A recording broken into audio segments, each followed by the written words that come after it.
The pharmaceutical industry is not prone to macroeconomics, so the outlook is good. I think there is a lot more interest in investing in healthcare by governments worldwide. That should increase, expand the market. But most important things and interesting things that I found during this trip was the way AI is changing everything, how drug discovery is going to be changing, the whole concerns around supply chain, the war, all of that, and moving away from China. These are some things that are I'm seeing as trends for the industry. So let's pick up on that trend that you spoke of, looking at options or alternatives to China, supply chain resiliency. Now, the Indian government also put forward PLI schemes to do exactly that on the API side as well.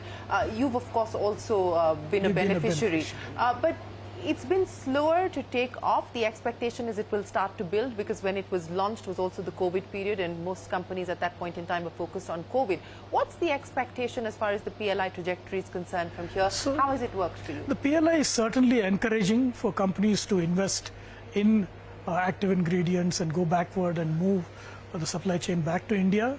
And we are seeing this kind of a trend globally. Many governments are encouraging localization of the pharmaceutical value chain.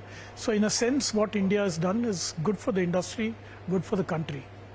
How much impact it will have, I think we have to see. It will take a couple of years to gain momentum, but in the long term, I certainly will help. Let's talk about the US because that has been a challenging market with a challenging environment. And of course, as you said, that while the macroeconomic environment doesn't necessarily impact healthcare, it could impact budgets and it could impact fiscal ability of governments to spend. So specifically, as far as the US is concerned, what's the expectation? Do you believe that the worst is behind or yet to come? See, the generic industry always operates under pricing pressures. This hasn't changed. And this I don't think will change substantially. Will it get worse though? I think we bottomed out on the worst. But going forward, I think the pressure will always be there. It won't be a sustained margin business.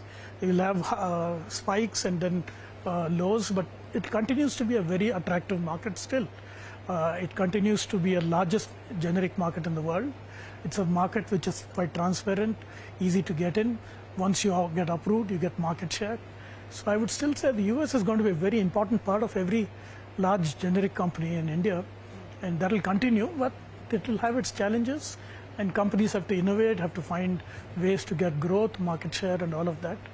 And I think the biggest competition is from our Indian companies. Absolutely. Driving the prices down. Yes, your peers are your biggest competitors as well. Yes. But you talked about growth, you talked about market share. What can we expect by way of inorganic opportunities that you look at to grow both market share as well as get into new geographies and new basically, segments? we are concentrating on markets where we have significant presence, and India is a big priority for Dr. Reddy's. We'll continue to allocate capital for inorganic growth in India, and that has been, if you see the last 3, 4, 5 years, that is where we put our maximum capital in terms of inorganic. Of course, we are open to value-adding transactions wherever there will be, but our bias is towards branded markets, and in that, India would be the foremost market. Anything on the anvil?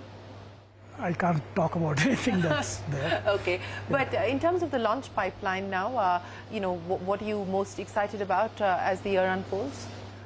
So I think we had a great launch of Revlimid that continues to generate value, and it's difficult for a generic company to predict which will be a big hit, which will be a less of a hit. We have a healthy pipeline, large number of launches in all major markets, and we look forward to growth. All right, that is the Managing Director